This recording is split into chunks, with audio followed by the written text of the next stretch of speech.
దైవ సన్నిధిలో ఆసక్తితో సమకూడి వచ్చిన మీ అందరికీ యేసయ్య నామములో శుభవందనాలు తెలియజేస్తూ ఉన్నాను. మనము మొదటి దశలోని పత్రిక 1వ అధ్యాయాన్ని ధ్యానం చేసుకుంటూ ఉన్నాం. మరి గత వారంలో నేను మీకు దీని గురించిన ఈ పత్రిక గురించిన నేపథ్యము మీకు ముందుగానే తెలియపరచడం జరిగింది. పౌలు తన 2వ మిషనరీ ప్రయాణంలో ఉన్నప్పుడు ఈ ప్రాంతాన్ని దర్శించడము, అలాగే తను కొరింథీ పట్టణంలో ఉంటున్న 18 నెలలు అక్కడ నివాసం చేసినప్పుడు ఈ దశలోనిక విషయాలు తిమోతి అలాగే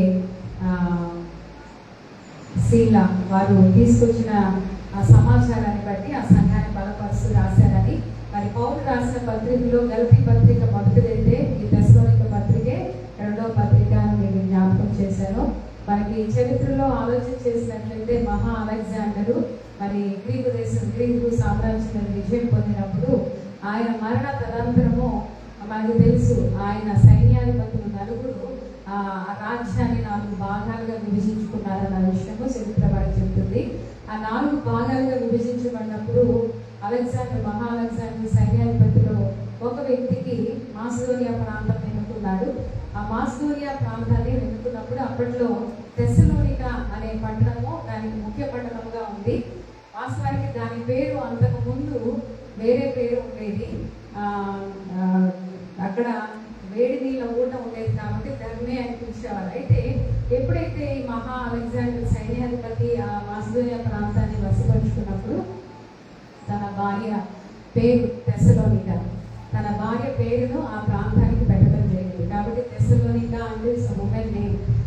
అది ఇంకా చెప్పాలంటే మహా అలెగ్జాండర్కి చెల్లెలు వరుస అయ్యే వ్యక్తితో అతను వివాహం చేసుకున్నాడు. ఆ పేరుని అలా పెట్టడం జరిగింది. ఇప్పటికి ఈ ప్రాంతం టర్కీలో ఉంది, కానీ ఆ టర్కీ ప్రాంతంలో ఇప్పుడు అది తెస్సలోనికాగా పిలువబడలేదు, కానీ సెలోనికా అని పిలుస్తారు. ఏం చెప్పండి? సెలోనికా ప్రాంతం ఇప్పటికి కూడా.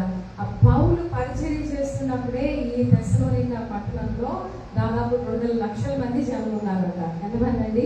అప్పట్లోనే అంత జనాలు ఉన్న ఒక గొప్ప పట్టణం. మరి ఈ పట్టణంలో పౌలు కొంతకాలము కొన్ని నెలలు మాత్రమే నివాసం చేసినట్టు మనకు అర్థమవుతుంది.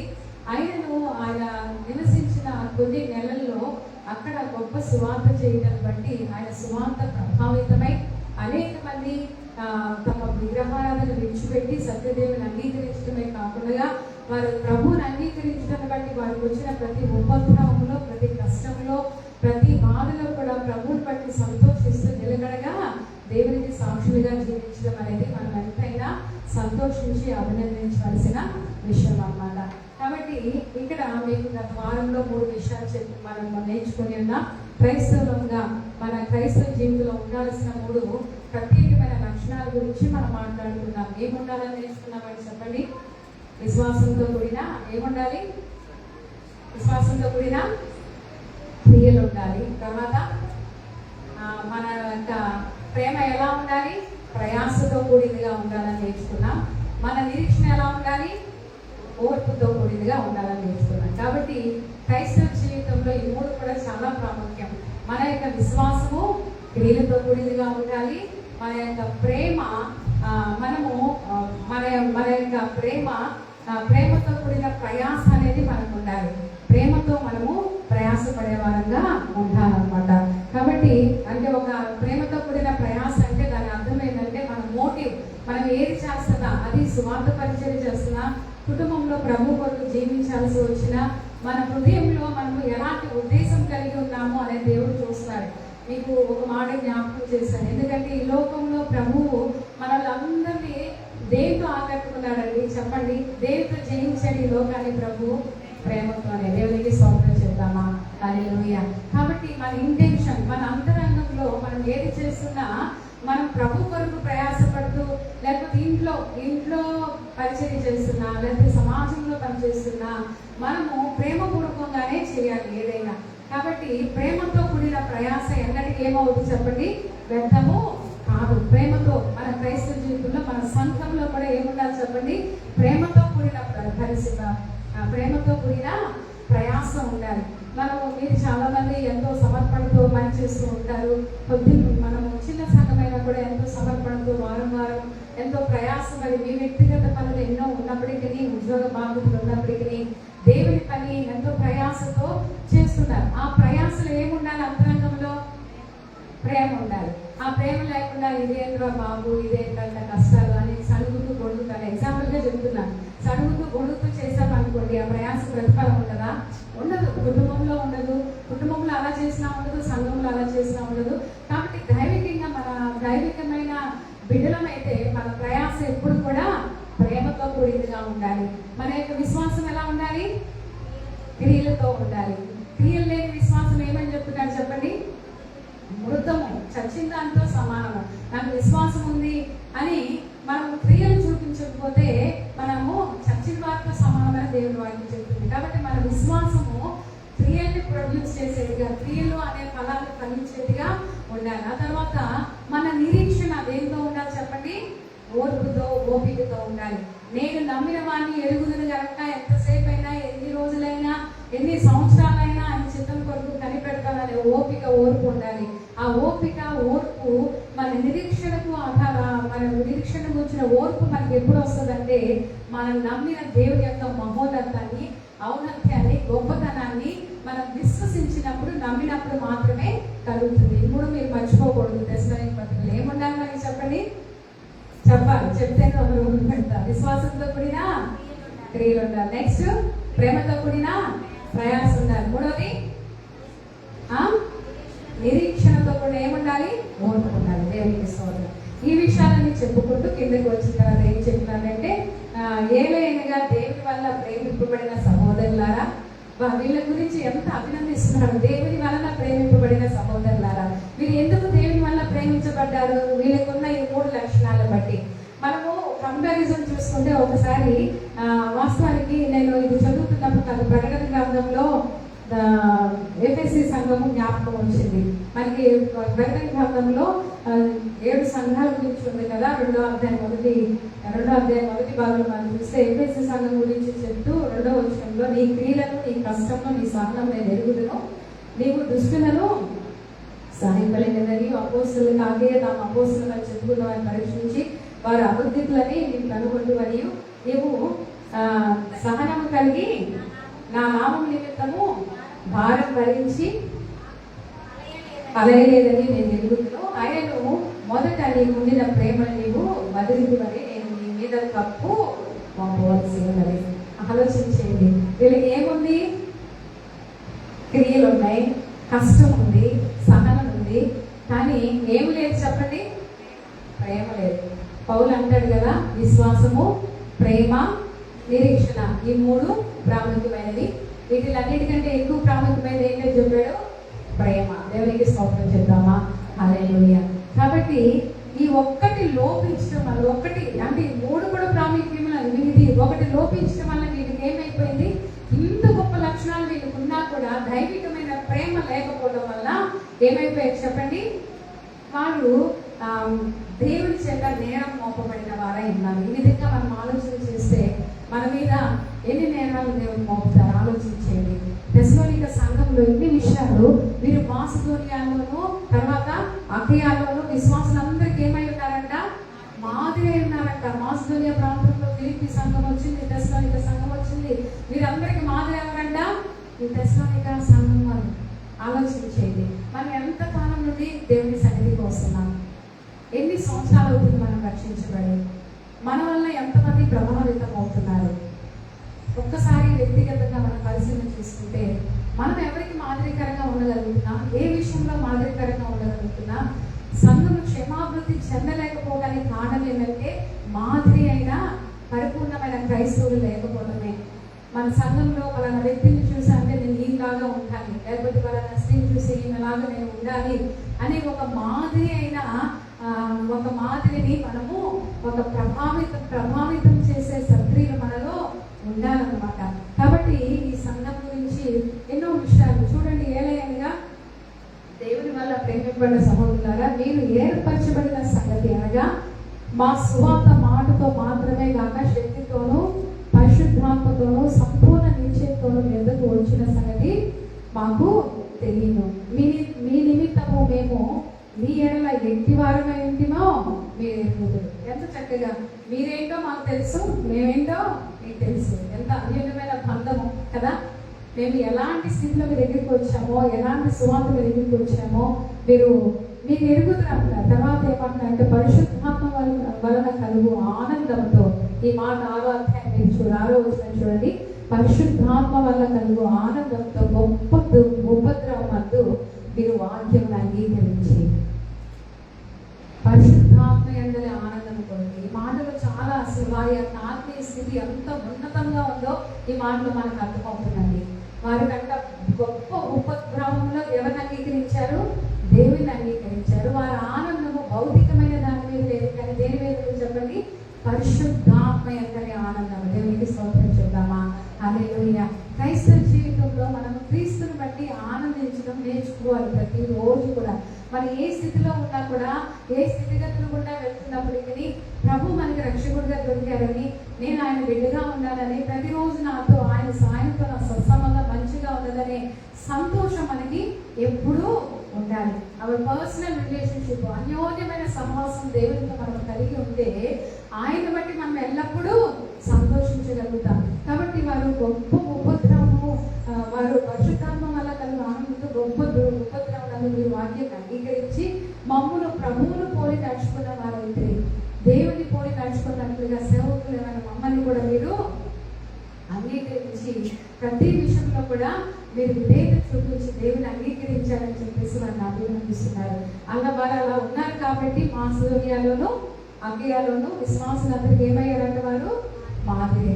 ఎందుకనగా మీ యొక్క మీ ప్రభు వాక్యము మాసిదోనియాలోను అఖియాలోను రోగను అక్కడ మాత్రమే కాక ప్రతి స్థలమందును దేవుని యందు ఉన్న మీ విశ్వాసము వెల్లడి ఆయన గనక మేమేమీ చెప్పనవసరము లేదు. మీ గురించి మేమేం ప్రత్యేకంగా చెప్పనవసరం లేదు.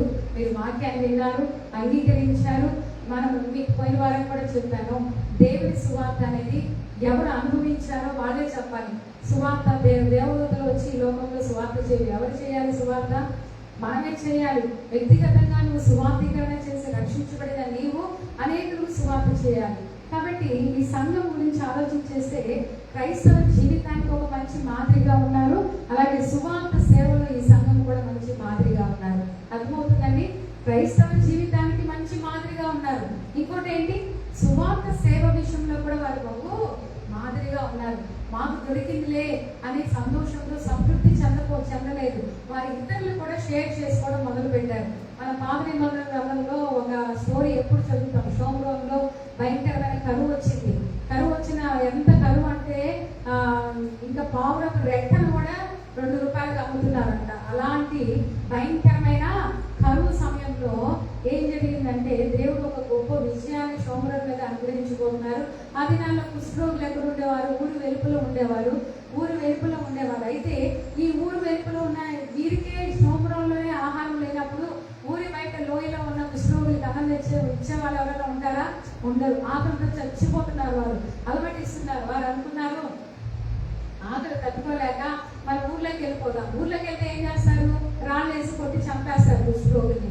అయితే వాళ్ళు అనుకున్నారు, సరే ఈ ఆకలి తట్టుకోలేకపోతున్నాం, లోపలికి వెళ్ళి దొరికితే తిన్నాము, చంపితే చంపబడదాము, ఏం చేద్దామని చెప్పేసి నలుగురు వెళ్ళిపోయారంట. వెళ్తే అక్కడ గొప్ప విజయం ఆల్రెడీ జరిగిపోయింది. వాస్తవానికి అక్కడ యుద్ధము, దేవుడు గొప్ప యుద్ధం జరిగి అక్కడంతా ఫుడ్ అంతా మిగిలిపోయింది. అక్కడ చూస్తే చాలా ధాన్యము, అక్కడ వీళ్ళకి ఆకలి అవుతుంది, చాలా ఆకలి అవుతుంది. వాళ్ళకి వెళ్ళి తినేయాలి. కానీ వాళ్ళలో ఒకడు అన్నాడంట, మనం మాత్రమే తినడం మంచిది కాదు, మన ప్రజలందరూ ఏమవుతున్నారు? ఆకలితో చచ్చిపోతున్నారు. ఈ విషయాన్ని వాళ్ళకి కూడా చెప్తే బాగుండని చెప్పేసి ఏం చేశారు? మిగతా వారికి కూడా చెప్పి తిన్నారంట. అలాగే మనకు దొరికిందిలే అని తృప్తి చెందడం కాదు, కానీ మనం రక్షించబడ్డాంలే చాలని కాదు, కానీ ఈ తెస్సలోనిక సంఘం వారు ఏం చేశారంట? చుట్టుపక్కల ప్రాంతం అంతా కూడా సువార్తను విస్తరింపు చేసి వారి ద్వారా, నేను చెప్తున్న మాటలు కాదు, ఏమైంది ఆ మాదిరి అధ్యాయంలో అభియాలలో అక్కడ మాత్రమే కాక ప్రతి స్థలమందు దేవుని యందు ఉన్న మీ విశ్వాసము వెల్లడి. ఆయన ప్రతి స్థలంలో కూడా మీరు దేవుని పట్ల కలిగి ఉన్న విశ్వాసము ప్రతి స్థలంలో కూడా వెల్లడి అయింది. అంటే వారు ఎంత స్వార్థీకరణ చేశారో, ఎంతమందిని ప్రభావితం చేశారో, వారి జీవితాలు ఎంతమందికి మాదిరికరంగా ఉన్నాయో ఒక్కసారి ఆలోచన చేయండి. కాబట్టి ఈ మాసిదోనియా సంఘస్థులు దేవుని దృష్టిలో మంచి సాక్ష్యం పొందుకున్నారు. మనకు మంచి మాదిరి అయి ఉన్నారు. క్రైస్తవ జీవితంలో సువార్థీకరణలో కూడా మనకి మంచి మాదిరి అయి ఉన్నారు. దేవునికి స్తోత్రం చెప్తామా?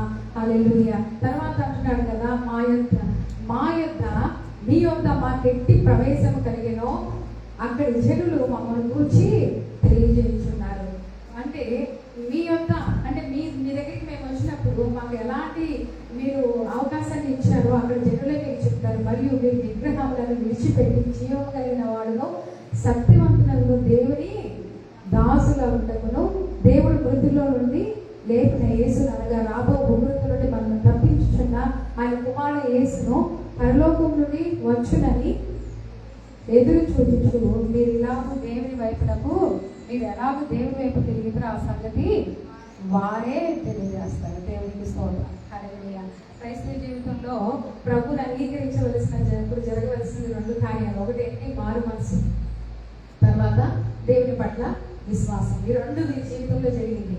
వారు దేవుని వాక్యాన్ని అంగీకరించి ఏం చేశారంట? విగ్రహాలన్నింటినీ తీసివేశారంట. అప్పుడు వరకు వారు తెలియక పూజించిన విగ్రహాలన్నింటినీ తీసివేసేసారంట. ఇంకా ఏం చేశారు? వారు ఆ విగ్రహాన్ని విడిచిపెట్టి జీవము కలిగిన దేవుని యందు నిరీక్షణ ఉంచారంట, విశ్వాసం ఉంచారంట. ఈ సంగతి మేము చెప్పడం కాదు, చుట్టుపక్కల ఉన్న వారు తెస్సలోనికలో ఉన్న వారికే తెలుసు. దేవునికి స్తోత్రం చెప్తామా? హల్లెలూయా. కాబట్టి క్రైస్తవ జీవితంలో మీకు ఒక విషయం చెప్పాను, సువార్తీకరణ మనమే చేయాలి. కానీ మనం ఒక్కరమే చేస్తే కార్యం జరగదల్లా. మనలో ఎవరు ఉండాలి? పరిశుద్ధాత్మ దేవుడు ఉండాలి. మనలో పరిశుద్ధాత్మ దేవుడు ఉన్నప్పుడు చెప్పడానికి మనకు సహాయం చేస్తాడు, విన్న వాళ్ళలో కూడా కార్యం జరిగిస్తాడు. అంతేకాదు కానీ ఎక్కడ సత్యం ప్రకటించబడినప్పుడు అక్కడ ఏమొస్తాయి? ఏం చెప్తాను మీకు? సత్యం ప్రకటించబడినప్పుడు ఇప్పుడు ఏమొస్తాయి? వ్యతిరేకతలు వస్తాయి, ఖచ్చితంగా వస్తాయి. వాటన్నింటినీ చేయించుకొని మనం ముందు కొనసాగినప్పుడే దేవుని కార్యాలు చూడగలుగుతాం. కాబట్టి సువార్తీకరణ విషయంలో మనం వెనకంజ వేయకూడదా? వాళ్ళు ఏమనుకుంటారో, వీళ్ళు ఏమనుకుంటారో అట్లా అనుకుంటే సువార్త మన దాకా వచ్చేది కాదు. లోకమంతా కూడా నిజమైన ప్రేమ కోసము విలవిలలాడిపోతున్నారు జనం. లోకంలో అందరికి కావాల్సింది ప్రేమ. ఈ లోకంలో ఎవరి ద్వారా అది సంతృప్తి చెందే ప్రేమ కాదు, కానీ దైవ ప్రేమను రుచి చూసినప్పుడు మాత్రమే ప్రజలు ప్రభావితం అవుతారు. ఆ ప్రేమను పరిచయం చేయాల్సింది ఎవరు? నీవు నేనే. ఆ ప్రేమ మనకు దక్కింది కాబట్టి మనము ఎన్ని ఉపద్రవమైనా కష్టంలో అయినా ప్రభువుని బట్టి జీవించగలుగుతున్నాం. మరి లోకంలో ఆ దైవ ప్రేమ తెలియక, దేవుని యొక్క రక్షణ విలువ తెలియక నశించే ప్రజలు ఎంతో మంది ఉన్నారు. అవకాశం మనకు దొరికిన కొలది ఎక్కడ మనము పనిచేస్తున్నామో, ఎక్కడ మనం ఉంటున్నామో అక్కడ దేవుని ప్రేమను గురించి, దేవుడు మన జీవితంలో చేసిన కార్యాల గురించి ఇతరులకు ప్రచురపరిచే సంఘంగా మనం ఉండాలి. ఈ తెస్సలోనిక సంఘం ఆ విధంగా చేసింది కాబట్టి అనేక మందిని దేవుని రాజ్యానికి పంపగలిగారు. చూసారా ఇక్కడ ఇంకా వీరు అంట దేవుని వైపు నాకు అసలు ఇక్కడ ఏమంటారు? రాబో ఉగ్రత నుండి తప్పించున్న కుమారుడైన యేసు పరలోకం నుండి వచ్చునని ఎరిగి ఏం చేస్తారంటే ఆయన కొరకు ఎదురు చూస్తున్నారంట. దేవునికి స్తోత్రం చెప్తామా? హల్లెలూయా. దేవుని కొరకు ఎదురు చూసే సంఘంగా మనం ఉండాలి. సిద్ధపాటు కలిగినప్పుడు, సంపూర్ణమైన సహవాసము దేవునితో పటిష్టం కలిగినప్పుడు మనం ఏం చేస్తాము? ఆ రాజు కోసము ఎదురు చూస్తాం. కాబట్టి దేవుని కొరకు ఎదురు చూసే సంఘంగా మనం ఉండాలి. కాబట్టి తెస్సలోనికీయులకు 1వ అధ్యాయంలో మనము స్త్రీలతో కూడా విశ్వాసం కలిగి ఉండాలని, ప్రేమతో కూడా ప్రయాసపడాలని, తర్వాత నిరీక్షణతో కూడా ఓర్పు కలిగి ఉండాలని నేర్చుకున్నాం. అలాగే తోటి విశ్వాసానికి మాదిరిగా ఉండాలి. అలాగే సువార్తీకరణ విషయంలో కూడా మనము మాదిరికరంగా ఉండాలి అనే విషయాలు మనం నేర్చుకుంటూ ఉన్నాం. కాబట్టి మన జీవితంలో సంఘం అంటే వాస్తవానికి ఎక్లీషియా అంటారంటే పిలువబడింది. సంఘం అంటేనే ఏంటంటే, సంఘం అనగా లోకం నుండి వేరే ప్రత్యేకింపబడింది. మనమందరం కూడా లోకం నుండి వేరే ఏమయ్యాం చెప్పండి? ప్రత్యేకింపబడిన వారు. కాబట్టి సంఘం అంటే ప్రత్యేకంగా, మనలో ప్రత్యేకంగా లోకం ఎలా ఉందో మనం కూడా అలాగే ఉంటే వీఆర్ నాట్ మనం దేవుని సంఘం అని పిలుచుకోవడానికి మనకి యోగ్యత లేదు. మనం ప్రత్యేకింపబడిన వారంగానే ఉండాలి. మన మాటలు ప్రత్యేకంగా ఉండాలి, మన క్రియలు ప్రత్యేకంగా ఉండాలి. ప్రభుని అంగీకరించిన తర్వాత మన కుటుంబీకులు కానీ, లేకపోతే మనము స్కూల్లో ఉంటే స్కూల్లో టీచర్స్ కానీ, లేకపోతే ఇంట్లో ఉంటే ఇంట్లో వారు కానీ మన గురించి, మన మాటల గురించి ఏమి ఇవ్వాలి చెప్పండి? మంచి సాక్ష్యం ఇవ్వాలి. కాబట్టి మన జీవితంలో, క్రైస్తవ జీవితంలో మనము దేవుని సంఘంగా పిలువబడుతున్న మనము లోకంలో నుండి ప్రత్యేకింపబడిన వారు అన్న విషయాన్ని మనం ఎప్పుడు మర్చిపోకూడదు. మనం దేవుని వల్ల ప్రేమింపబడిన వారము, ఏర్పరచబడిన వారము. We are loved by God and called by God. మనం దేవుని చేత ప్రేమింపబడిన వారము, దేవుని చేత ఎన్నిక చేయబడిన వారు. మన వరుడు ఆయన వధువు సంఘంగా మన పిలుస్తున్నారు. మనము ప్రత్యేకింపబడిన వారుగా ప్రతి నిత్యము ఎప్పుడు కూడా దేవుని సంతోషపెట్టడానికి, దేవుని ఆనందింప చేయడానికి, దేవుని మహిమపరచడానికే మన జీవితాలు ఉండాలనే విషయాన్ని మనం పంచుకోవడానికి వీళ్ళేది. అపోస్తలుల కార్యము 13వ అధ్యాయము 48వ వచనంలో ఒక మాట ఉంటుంది. అపోస్తలుల కార్యము 13వ అధ్యాయము 48వ వచనంలో ఏమని ఉంటుందంటే, అన్యజనులు ఆ మాట విని సంతోషించి దేవుని వాక్యమును మహిమపరిచి మరియు నిత్య జీవమునకు నిర్ణయింపబడిన వారందరూ విశ్వసించారు. మనం అందరూ కూడా నిత్య జీవమునకు ఏమైన వారని చెప్పండి, నిర్ణయింపబడిన వారం. దేవునికి స్తోత్రం, హల్లెలూయా. కాబట్టి నిత్య జీవమునకు నిర్ణయింపబడిన మన విశ్వాసం ఎప్పుడు కూడా దేవుని మీదే ఉండాలి. ఆయన యందు మనం సంపూర్ణ విశ్వాసం ఉంచేవారంగా, ఆయన కొరకు ఎదురు చూసేవారంగా ఉండాలి. తెస్సలోనిక సంఘం గురించి నేను కొరింథీ పత్రికలో కూడా నేను చెప్పాను కదా, కొరింథీ పత్రికలో మనం చదువుకున్నాము 8వ అధ్యాయంలో, వారు అడు మీదలైనను బహు దాతృత్వం కలిగిన వారని, మంచి శ్రమలలో దేవుని వెంబడించిన వారని మనం చదువుకొని ఉన్నాము. ఆ ఒక్క మాట చదువుకొని మనము ఆరంభంలోకి వెళ్దాము.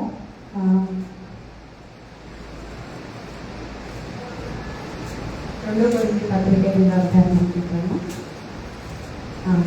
2వ కొరింథీ పత్రిక 8వ అధ్యాయంలో ఆ సంఘం గురించిన గొప్ప విషయాలు మనం చదువుతున్నాము. 2వ వచనం, ఏలైనగా వారు బహు శ్రమల వలన పరీక్షింపబడగా అత్యధికంగా ఏం అయ్యారంట? సంతోషించారంట. శ్రమల్లో సంతోషించారు. వారి పేదలైన ఏం కలిగి ఉన్నారు? బహుదాతృత్వాన్ని కలిగి ఉన్నారు. సమృద్ధి కలిగి ఉండి ఇవ్వడం వేరు. వారు ఎలా ఇచ్చారంట? నిరుపేదలైనను బహుదాతృత్వం కలిగిన వారుగా ఉన్నారంట. ఇంకా వారి గురించి ఏమని చెప్తుంది? ఈ క్రింది విషయంలో పరిశుద్ధుల కొరకైన పరిచయంలో పాల్పొందిన విషయంలో మనపూర్వకంగా మమ్మల్ని వేడుకొనొచ్చు. వారు తమ సామర్థ్యం కొలది కాక సామర్థ్యం కంటే ఎక్కువగా తమంతట తామే ఇచ్చినని మీకు సాక్ష్యం ఇచ్చుచున్నాను. ఇంతేకాదు ఇంకా వారి గురించి ఏమన్నది? ఇది కాక మొదట ప్రభునకును దేవుని చిత్తం వల్ల మాకును తాము అప్పగించుకొని ఇంతగా చేయగలని మేము అనుకునలేదు. ఎంత గొప్ప సాక్ష్యం! దేవునికి తాము సమర్పించుకున్నారంట. సేవకులకు నివేదన చూపించారంట. ఇంతగా చేస్తారని మేము అనుకోలేదు అని చెప్పేసి పౌలు ఒక సంఘాన్ని గురించి సాక్ష్యం ఇస్తున్నారు. పౌలు ఫిలిప్పీలో ఉన్నప్పుడు, అక్కడక్కడ ఉన్నప్పుడు ఈ సంఘం నిరుపేదలలో ఒక దాతృత్వం కలిగి పరిచర్యలో గొప్ప సహకారాన్ని అందించినట్లు మనం చూస్తున్నాం. కాబట్టి ప్రియమైన దేవుని బిడ్డలారా, మనం ఆలోచించాలి. దేవుని రాజ్యంలో ఆయన కుటుంబంలో సభ్యులుగా ఉండటం గొప్ప ఆధిక్యత దేవుడు మనకి ఇచ్చాడు. ఆయన పనిలో పాల్పొందుకునే కృపను మనకు అనుగ్రహించాడు. మరి ఆయన బిడ్డలమైన మనము ఆయన కుటుంబంలో చేర్చబడి వాస్తవానికి ఆయన తండ్రి అని పిలిచే యోగ్యత మనకి లేదు. ఆయనను దేవుడు తన అమూల్యమైన రక్తం ద్వారా మనల్ని విమోచించి తన దత్తపుత్రులుగా చేసుకొని ఆయన కుటుంబంలో సభ్యులుగా చేసుకొని ఆయన తండ్రి అని పిలుచుకునే యోగ్యత మనకి ఇచ్చాడు. ఆయన రాజ్య సంబంధంగా మనం బ్రతుకుటకు దేవుడు కృపణించాడు. మరి ఆయన రాజ్య సంబంధమైన మనము ఆయన రాజ్యాభివృద్ధి కొరకు ఏమి చేస్తున్నాము? ఆయన రాజ్యం అభివృద్ధి చెందుటకు, ఆయన రాజ్య క్షేమాభివృద్ధి కొరకు మన ఎఫెసీ పత్రికలో కానీ పౌలు రాసిన పత్రికలో సంఘ క్షేమాభివృద్ధి కొరకు పాటుపడే బిడ్డలంగా మనము ఉండాలి. క్షేమాభివృద్ధి కొరకు పాటుపడకుండా వినాశనకు పాటుపడితే అది మనకి ఎప్పటికైనా ఇబ్బంది. కాబట్టి క్షేమాభివృద్ధి కొరకు, క్షమించే విషయంలో, ప్రేమించే విషయంలో, అర్థం చేసుకునే విషయంలో, ఒకరిని ఒకరు ఘనపరుచుకునే విషయంలో మనము మంచి మాదిరిగా ఇతరుల కొరకు ఎదుగుటకు పరిశుద్ధాత్మ దేవుడు మనకి సహాయం చేయాలని కోరుకుంటూ మన దేవునికి సమర్పణ చేసుకుందాం. అందరూ లేచి నిలబడదాం. ప్రభు సన్నిధిలో మన లోపాలని ఒక్కసారి పరిశీలన చేసుకుంటూ ప్రభు సహాయం కోరుకుందాం. ప్రభా, మేము ఈ స్థితిలో ఉన్నామంటే కేవలం నీ కృప. నీ సన్నిధికి వచ్చి నేను తండ్రి అని పిలుస్తున్నామంటే నీ కృప. ఇంత గొప్ప ఆధిక్యత, ఇంత గొప్ప ప్రేమ, ఇంత మా పట్ల చేసాం. మేము ఏమి చేస్తున్నాం ఈసయ? మా శ్రమల్లో మేము నిన్ను విడిచిపెట్టేవారుగా ఉంటున్నాం. మా శ్రమల్లో మేము నిన్ను నిందించేవారుగా ఉంటున్నాం. మా శ్రమల్లో నేను ఇంకా బహుగా ఫలించగలిగే వారుగా ఉండటం మాకు నేర్పించండి. మేము సంపూర్ణం అవ్వాలి. మా శ్రమల్లో ఇంకా సంపూర్ణం అవ్వాలి, అనునాంగం అవ్వాలి. ఏ విషయంలో లోపం లేని వారుగా మేము పరిపూర్ణతగా ఎదిగే వారుగా ఉండాలి. మాకు సహాయం చేయండి ప్రభా అని వాళ్ళ దేవుడికి సమర్పణ చేసుకుంటూ ప్రార్థించేద్దాం. ప్రభా, నాకు విశ్వాసం ఉందని నేను అనుకుంటున్నాను, నాలో క్రియలు కనపడట్లేదు ప్రభా. క్రియలతో కూడిన విశ్వాసం నాకు కావాలి ఈసయ్య. క్రియలు లేని విశ్వాసం మృదు మాకు కనపడాలి. నా ప్రయాసలో దైవికమైన ప్రేమ ఉండాలి యేసయ్యా. ఒక వ్యక్తి పట్ల ప్రేమ ఉంటేనే కదా నేను ఎదుగు వారిని ఆకర్షించగలుగుతాను. దైవికమైన ప్రేమతో ప్రయాసపడే మనసు లేదండి అయ్యా. నా పరిస్థితులను చూసి చాలాసార్లు కృంగిపోతున్నాను, నిరాశపడిపోతున్నాను, నిరీక్షణ కోల్పోతున్నాను. కానీ ఓర్పుతో నిరీక్షణతో కూడిన ఓర్పును, సహనమును మాకు దయచేయండి ప్రభా. మాసిదోనియా తండ్రి నాయన ప్రాంతంలో ఈ దశలో ఇక సంఘం ఎలాంటి మాదిరికరమైన సంఘంగా ఉండదో నేను వ్యక్తిగతంగా నేను కూడా మాదిరికరంగా ఉండాలి. సంఘాన్ని ప్రభావితం చేసే విధంగా నేను ఉండాలి.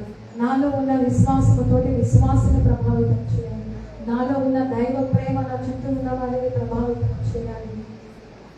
నాలో ఉన్న సహనము, ఓర్పు ఇతరులకు మాదిరిగా ఉండాలి యేసయ్యా. నా కృప చూపించండి ప్రభా, కృప చూపించండి ప్రభా.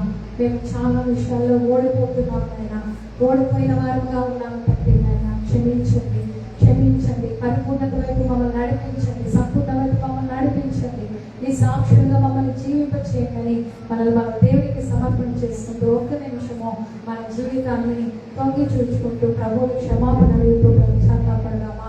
యోగ్యమైన మంచి మనసుతో మనం మనలో పాలు పొందాలి కనుక ప్రభువుని వేడుకుందాం. ప్రభా మాకు సహాయం చేయండి, ప్రభా మా కృప చూపించండి, మమ్మల్ని ప్రక్షాళన చేయండి, మమ్మల్ని రూపాంతరపరచండి, మా లోపములను సరిచేయండి ప్రభా, మమ్మల్ని బాగు చేయండి ప్రభా. పనికిరాని వారమని మమ్మల్ని పడవేయొద్దు యేసయ్యా, పనికొచ్చే పాత్రలుగా మమ్మల్ని తీర్చిదిద్దండి ప్రభా అని ప్రార్థన చేద్దాం. అందరం కూడా ప్రార్థన చేద్దాం. ప్రభు సన్నిధిలో పశ్చాత్తాపడదాం. ప్రభు అడుగుదాం.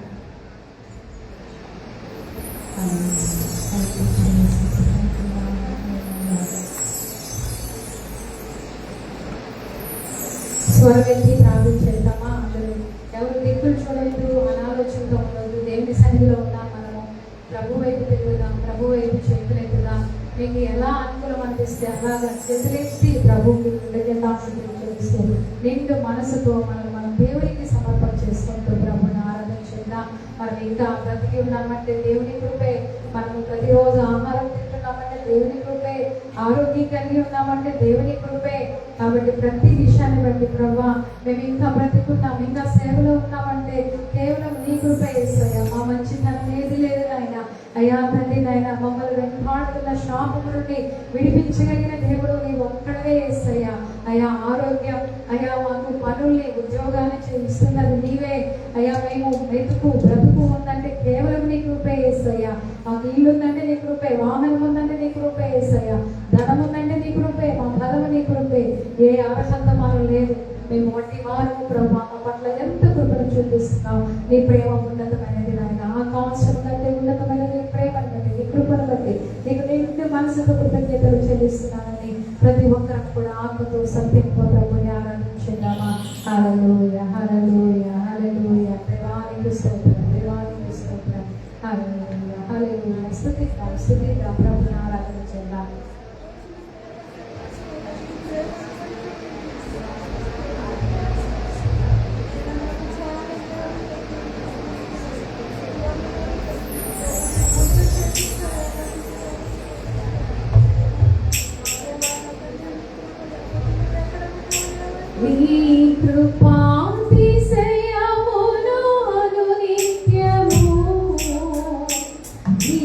కృపా